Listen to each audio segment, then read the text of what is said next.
예, 지금역개발원 오계택입니다. 박지승 교수님께서 뭐 법적인 그런 부분에 대해서 잘 설명을 해주셨고요. 저는 이제 조금 사회적인 혹은 기업이나 노사관계에 미치는 영향을 좀 중심으로 해서 말씀을 드리고자 합니다. 뭐 앞에 박지승 교수께서 잘 설명해 주셨지만 이제 현재 이 문제 발단은 이제 통사임금에 대해서 이제 법원이 판단하는 부분이 정기성, 일류성, 고정성의 기준만 가지고 판단을 하고 있고, 통사임금에 대한 이제 명확한 그런 이제 규정이 부재가 결국 통사임금에 대한 논란을 불러일으켜 왔고, 뭐 지금도 상당히 뜨거운 이슈가 되고 있습니다. 근데 이제 문제는 뭐냐 하면 여기서 이제 소위 기준으로 삼고 있는 정기성, 일류성, 고정성의 이 기준이 상당히 이제 법리 해석적인 측면에 있어서의 어떤 그 유연성의 측면이 있고, 따라서 이것을 어떠한 그 수준에서 적용하느냐에 따라서 상당히 실질적으로 기업에서 지급해야 되는 통사임금에는 상당히 큰 차이가 발생할 수 있다는 것이 문제의 발단이라고 볼 수가 있겠습니다. 그래서 이제 뭐 지금의 그런 그 입장을 보면 이제 사법부, 주로 이제 판례 중심의 사법부와 노동계는 통상의 법리를 한 넓게 산정하는 그런 이제 스탠스를 가지고 있고, 고용노동부의 행정규칙과 경영계는 최소화시키려고 하는 이제 이런 부분을 보이고 있는데요. 상당히 좀 역사적인 아이러니는 1969년도에 당시 노동청에서 고정상여금의 임금성을 인정을 하면서 사실 그 당시에는 이제 오히려 이게 반대 스탠스를 취했다는 것이죠.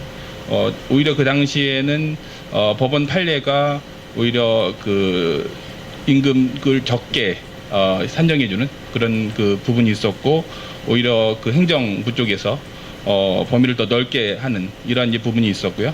근데 그 이후에 이제 법원이 72년 고급 판결과 75년 6년 대법 판결에서 행정부의 그런 해석을 따라서 통상임금의 범위를 오히려 넓게 가져가는 이제 그런 부분이 있어 왔고, 그것이 아까 이제 박진 교수 말씀하신 96년도에부터 법원이 상당히 그 통상임금의 범위를 넓게 산정할 것이라고 하는 시그널을 한 20년 동안 지금 보내왔고, 그것이 최근에 와서 이제 사회적 핫 이슈로 폭발했다고 그렇게 볼 수가 있을 것 같습니다. 이렇게 이제 그 변화된 그 사실 뭐 역사적인 그 맥락은 뭐 박정희 일부 설명하셨듯이 이제 우리나라 어떤 경제 발전 상황에서 사실 뭐 70년대 80년대 전까지만 하더라도 우리나라의 경제 수준이나 임금 수준이 이렇게 높지 않았기 때문에 통사임금 문제가 그렇게 큰 문제가 되지 않을 수 있었는데, 그 이후에 이제 경제가 발전하고 임금이 이제 급상승하면서 기업의 입장에서 이제 그 오버타임 페이에 대한 부분도 상당히 부담이 되고, 뭐 그 부분에 대해서 사실은 노동계와 이제 경영계 뭐 암묵적인 합의 뭐 이런 부분도 있었고, 또 정부의 임금 가이드라인 이런 것들 때문에 기본급을 올리기 어렵기 때문에 이제 수당으로 돌려서 올리는 뭐 이러한 부분도 있었고, 그래서 간호사 같은 경우 직무 같은 경우에 보니까 뭐 그 병원에 따라서 뭐 지금은 많이 단순화됐지만 과거 많을 때는 80개에서 120개까지의 그 각종 수당 이름이 붙은 수당들이 존재하는 이런 이제 굉장히 아까 말씀하신 기형적인 그런 임금 체계가 발전이 되어 왔다고 볼 수가 있습니다. 이것이 이제 결국 지금의 통사임금 문제를 가져왔다고 보고요. 그러면 이제 이 통사임금이 과연 어떤 이제 효과를 가질 것인가 하는 부분인데, 뭐 잘 설명하셨지만 각종 이제 그 가산임금에 영향을 미치고, 또 간접적으로는 뭐 퇴직금 이런 식의 영향을 미치기 때문에 기업의 입장에서는 그 초과 근로에 따른 이제 그 법정 수당 오버타임 페이죠. 그분이 증가해서 그 초과 근로 사용이 상대적으로 좀 제한되는 측면을 가질 거고요. 뭐 이거는 뭐 이론적이지만 이제 뭐 그렇다면 신규 교용 등 다른 어떤 대안적인 방법을 모색할 가능성이 있지 않겠냐 하는 뭐 그런 가능성을 타진해 볼 수 있을 것 같고요. 그 다음에 또 하나의 부분은 최저임금 산정에 대한 부분인데요. 이제 뭐 이것은 과연 이것이 통사임금의 이런 조정 부분이 사회적으로 그 소득의 재분배 플러스의 영향을 미칠 것인지 마이너스 영향을 미칠 것인지에 대한 부분인데, 긍정적으로 생각할 수 있는 부분은 결국 이제 최저임금도 실질적인 임금에 대한 그런 부분을 반영하기 때문에 통사임금의 범위가 넓어지면 최저임금이 상대적으로 올라가는 이런 부분 때문에 소득 재분배에 이제 긍정 영향을 미칠 수 있는 부분도 있다라고 얘기할 수 있지만, 또 반대의 부분은 사실 이제 통사임금이 바로 밑에 나오지만 이제 주로 대기업 고임금 근로자들에 더 많은 영향을 미치기 때문에 뭐 그런 부분에서 보면 오히려 소득을 더 그 소득의 그 격차를 더 벌리는 뭐 이런 부분이 있을 수 있습니다. 그래서 과연 이제 어떤 부분에 영향이 강한가 이건 사실은 이제 그 경제학적 데이터를 가지고 자세히 분석을 해봐야 할 그런 부분이라고 볼 수가 있겠습니다. 그다음에 이제 관심이 많으실 이제 통상임금 증가의 정도인데요. 최근 발표에 따르면 이제 경총에서는 38조, 노총에서는 6조 정도를 얘기를 했고요. 그 노동부 데이터를 갖고 분석한 결과를 보면 한 20조 정도. 그래서 아마 그 범위 내에서 있을 것 같긴 한데요. 저는 구체적인 액수는 아닌데 제가 2008년도에 고용노동부 근로기준국에서 실시했던 그 통상임금 그 포럼에 참여하면서 그 당시에 그 1,880개 정도, 30개 정도의 그 기업을 대상으로 간단한 임금 조사를 한 그 결과를 가지고 좀 추정을 해보면요. 거기에서 이제 그 임금 구성 요소를 기본급하고 이제 기타 고정을 이제 미니멈으로 해서 거기에다가 각각의 임금 구성 요소를 추가했을 때 어느 정도의 그 통상임금 증가 효과가 나타나는가를 좀 추정을 해봤습니다. 그랬더니 이제 고정상여를 포함할 때가 8.37% 증가할 것으로 보였고요. 근속 및 정근이 2.2, 3개월 이하 정기상여가 5%, 3개월 이상 정기상여가 3.8%, 기타 수당 1.6%, 가족 수당 0.16%, 현금성 복리후생 5.49% 정도가 나와서 총 26.68% 정도. 그러니까 기존에 우리가 임금을 기본급을 기존의 그 부분을 기본급하고 기타 고정 수당만 가지고 통상임금을 산정했을 때와 그 이외에 지금 포함되지 않는 부분을 산정했을 때 최대 26.68% 그러니까 한 4분의 1 정도가 상승할 것으로 그렇게 추정이 됐고요. 그렇지만 그걸 좀 그 기존의 통상임금을 좀 더 폭넓게 잡아서 기본급, 기타 고정수당, 근속 및 정근수당, 고정상여금까지를 기존의 상여금에서 포함하고 있다고 보고 거기에 나머지 부분을 포함할 때는 한 14% 정도. 그러니까 이것은 통상임금 산정의 통상임금 그 증가의 최소치가 되겠죠. 그래서 14에서 한 26% 정도 내에서 상여금 그 통상임금 증가분의 어떤 효과가 있을 것으로 보였습니다. 근데 다만 대기업 300 이상 대기업의 경우에는 이게 굉장히 높아져서 특히 이제 그 상여금의 부분이 상당히 높습니다.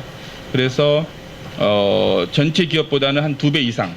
그래서 최저 28에서 최고 48%까지의 효과가 있을 것으로 이렇게 추정이 됐습니다. 그래서 이 부분에 물론 이제 그 대기업 같은 경우에 임금 수준이 더 높기 때문에 사실은 실질적인 그 통상임금 증가분은 더 클 것으로 이렇게 보이고요. 그래서 이 부분을 현재 우리나라 임금 수준에 이렇게 좀 역산정을 해보면 어느 정도의 그 통상임금의 그 범위 산정에 따라서 어느 정도의 실질적인 효과가 나타날지를 좀 볼 수도 있을 것 같고요.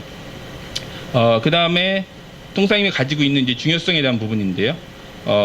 아까 계속 나왔지만 결국 이것이 이제 그 다른 그 가산임금과 연동되는 그런 부분이기 때문에 기업의 입장에서는 이제 인건비 상승이 가장 중요한 부분으로 다가올 거고 임금 요소별 총액의 합계가 같다라고 할지라도 통상임금 범위 산정에 따라서 가산임금이 높아지기 때문에 기업의 입장에서는 이제 임금 비용으로 지급해야 되는 부분이 훨씬 더 증가하는 그런 부분을 가지고 있고요. 반대로 이제 근로자나 노조의 입장에서는 어차피 이것이 이제 그 통상임금이 높아지면 전체 그 근로자들이 가져갈 수 있는 총수입이 증가하는 그런 부분이 있기 때문에 당연히 긍정적인 반응을 보일 수밖에 없고 특히 노조의 경우에는 이제 근로자의 대표성 확보나 노조 역할 부각 이런 것들 때문에 굉장히 적극적으로 나설 수밖에 없는 그런 부분을 가지고 있는 것 같습니다. 근데 다만 이게 굉장히 좀 아까 전에 이제 넓은 그 해법을 말씀하셨는데 이 통상임금이 이제 딱 떨어져서 이제 존재하는 것이 아니라 노동시장에 굉장히 다양한 근로시간을 포함해서 그런 다른 이슈들을 같이 가지고 있는 부분이기 때문에 이거를 얼마만큼 우리가 분리해서 생각할 수 있는지는 상당히 좀 어려운 그런 문제라고 볼 수가 있습니다. 그 다음에 이제 저도 개인적으로 가지고 있는 해법에 대한 부분인데요. 이것도 박승 교수 말씀하셨던 이제 첫째 부분은 임금체계 합리화의 부분입니다. 이제 대부분은 것이 단순화가 될 텐데요. 왜냐하면 이제 우리의 임금체계가 너무 과도하게 복잡화되어 있기 때문에 뭔가 합리적으로 단순화시키자는 것이죠. 그래서 왜냐하면 이제 아까도 잘 말씀하셨지만 이 문제의 발단이 결국 너무 복잡하게 만든 것이니까 그거를 뭔가 더 합리적으로 단순화시키는 것이 당연한 해법이 될 수 있을 것 같은데 문제는 이제 어떻게 방향은 아마 맞는 것 같은데 구체적으로 어떻게 할 것이냐 할 부분입니다. 그래서 이제 뭐 단순히 법조문에 뭐 상여금을 통상에 포함시키는 이 부분은 그럼 이제 뭐 기업에서 이름을 상여금이 아니라 다른 걸로 바꿔버리면 이제 당연히 회피가 될 수가 있으니까 이거는 뭐 그 장기적인 방안이 될 수는 없을 것 같고요. 우리나라 임금 기업들이 가지고 있는 임금 체계의 어떤 전반적인 검토, 그다음에 그거에 대한 근본적인 변화를 이끌어내는 그런 방안이고 이것도 뭐 박 교수님 그 의견과 비슷합니다. 근로기준법 개정이나 아니면은 노사정 논의 합의 이런 부분들을 통해서 해결을 될 것 같은데 좀 여기에 테크니컬하기 어려운 부분이 있습니다. 사실 이제 미국 같은 경우에는 픽스드 페이와 베리얼 페이로 해서 고정임금 부분과 변동임금 부분이 명확하게 구분이 되어 있고 사실 뭐 그거에 따라 사실은 통상임금을 정해도 저는 큰 무리가 없다고 봅니다. 어차피 그 변동임금 부분은 그 자체가 고정된 것이 아니기 때문에 당연히 통상임금이 될 수가 없고요. 근데 문제는 그럼 어디까지를 고정으로 보고 어디까지를 변동으로 볼 것이냐 하는 부분인데 그래서 이제 우리나라 임금 그 상여금에도 보면 고정 상여금이 있고 변동 상여금이 있는데 사실 이게 그 명칭은 굉장히 구분이 된 것 같지만 사실 실질적으로 보면 또 굉장히 좀 섞여 있는 부분이 있습니다. 어떤 거냐면 고정 상여금 같은 경우도 한 20년 정도 데이터를 가지고 우리나라의 GDP 임금 변동, 고정 상여금 변동 추이를 보면 고정 상여금이 GDP와 상당히 그 밀접하게 연동돼서 변화한 걸 볼 수 있습니다. 무슨 얘기냐면 경제 상황이 안 좋아지면 기업에서 취하는 가장 먼저 해야 되는 부분 하는 부분이 고정상여금 반납이라는 거죠. 결국 이름은 고정상여지만 그것이 이제 1년 내에서는 고정될 수 있지만 우리가 10년, 20년 터울을 두고 보면 그것이 변동될 수도 있다는 얘기죠. 기업의 어떤 성과 내지는 경제 상황에 따라서 뭐 보너스 뭐 1200% 올려줄 수도 있고 뭐 400% 줄일 수도 있고 그럼 이게 과연 20년 터울에서 이게 과연 고정이냐 하는 부분을 볼 수가 있고요. 변동 상여금도 이제 대부분 성과 연동 상여금의 부분인데 이 부분도 장기적으로 보면 이게 과연 변동이냐. 그러니까 예를 들면은 최소 2천만 원 이상을 계속 5년에서 10년 동안 변동 상여를 줬다면 그 2천만 원 부분이 과연 변동이냐 고정이냐 하는 부분에 대해서 우리가 또 다른 판단을 내려야 되는 그런 부분이 있어서 그래서 이제 아마 기업에서 해야 될 부분은 임금에서의 고정 부분과 변동 부분을 명확히 구분을 해서 그것이 명확히 된다면 통상임금에 대한 그 논란 자체는 상당히 줄어들 것으로 보이고요. 그러한 기준으로 삼을 수 있는 게 이제 대기업에서 주로 하고 있는 PS, 프로핏 쉐어링, 이윤 분배제 같은 경우에는 이윤에 근거해서 기업이 레버뉴에서 이제 코스트를 빼고 거기 남은 프로핏, 그 프로핏에 대해서 프로핏이 없으면 이제 뭐 0인 거고요. 상당한 부분이 존재하면 그 중에서 일부를 근로자한테 이렇게 분배하는 부분이기 때문에 이런 부분들을 우리가 최소한 변동 그 임금으로 볼 수가 있고 이런 부분들을 좀 앞으로 명확히 하는 작업이 임금 체계 개선에서 이제 필요한 부분이라고 보고요. 그다음에 또 하나의 부분은 아까 말씀드린 이 문제 해법을 노동시장 전반에 그 노사관계 이슈로 우리가 접근을 해야 할 필요가 있지 않느냐 하는 그런 부분입니다. 왜냐하면 이제 통상임금 문제가 정년제도 뭐 근로시간제도, 고용 형태 이러한 이제 다양한 노동시장 전반의 이슈들과 직접적 간접적으로 연관이 되어 있고요. 따라서 이를 종합적으로 검토해서 해결책을 놓지 않으면 미봉책에 그칠 가능성이 높고 또 다른 노동시장이 또 다른 문제를 야기할 수 있는 그런 가능성을 가지고 있다는 것이죠. 그래서 뭐 사실 이제 통상임금 문제도 기존에 이제 근로시간 문제나 이런 부분들을 가지고 사실은 이제 노사 간의 암묵적인 합의가 있어 왔던 것인데 그런 부분들을 우리가 간과하면 좀 잘못된 그런 해결책을 찾을 수 있다는 것입니다.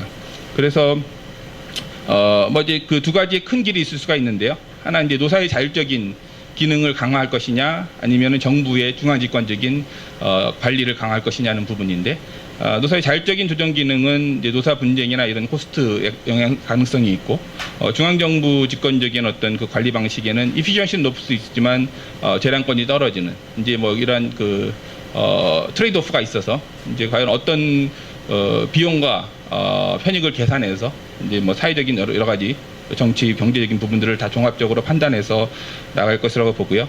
마지막에 이제 개인적인 소견은 이제 통상임금 산정에 대한 좀 소모적인 논의는 사실 그동안 우리가 20년 넘게 해왔기 때문에 그 부분보다는 당장 지금 이제 트랜지션 코스트 지금 뭐 아까 얘기하는 그 38조 6조 얘기하는 이 부분을 이제 어떻게 명확히 하고 그걸 어떤 전달 방식을 통해서 해결할 것인가 하는 부분하고 앞으로 뭐 박기순 교수님 말씀하셨던 앞으로 임금체를 어떻게 가져갈 것인가에 대한 부분으로 사회적 논의를 옮겨가야 되는 그러한 그 지금 상황에 있지 않냐는 것이 제 개인적인 판단이고, 그러한 부분을 통해서 뭐 노사정이든 어떤 다양한 채널들을 통해서 이러한 부분에 대한 논의를 하는 것이 우리 사회가 앞으로 해야 될 그런 방향이 아닌가 하는 것이 제 개인적인 소견입니다. 이상으로 마치겠습니다. 감사합니다.